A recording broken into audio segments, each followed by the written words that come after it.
I'm a little bit late to the party on this one, but I just was flipping through some UFC videos and I just watched Rose Namajunas fight Carla Esparza and all the fallout with her coaches and how, if you're not familiar with the fight, it was basically, Thug Rose, just like there's just a real lack of inactivity on the fight, and I really feel like what happened was that she was told to throw the fight or something. You know what I mean? Because it just doesn't make it doesn't really make any sense on why she would fight like that.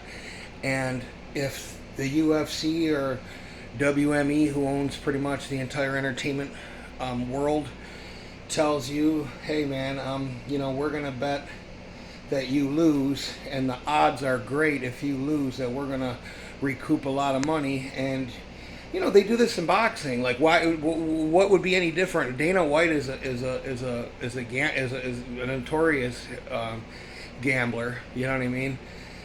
I'm sure he gambles on the fights. He probably makes Pete Rose look like an altar boy. What would be these people worship money? What would be so far? Because I just think about it. What would be so far out of context that that could they just said, just come up with some dumb bullshit game plan. I want you to just say that's the plan, and you guys stick to your story. You'll get your cash later, and da da da da, and and then we'll come back and we'll get you back on top, or whatever the deal is. You know what I mean? Because I believe that there's some fixed fights in the UFC and MMA. Anytime, it's like politics. Anytime people are involved, there's corruption. Do I think the UFC? I've said this before. I believe the UFC will be investigated by the FBI and the DEA and stuff because of fraud.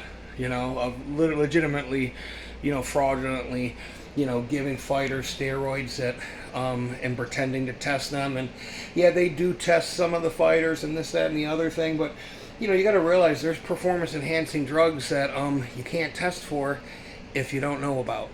You know what I mean? Like, think about it. Testosterone was made like in the late 50s or something. You think they just stopped inventing stuff?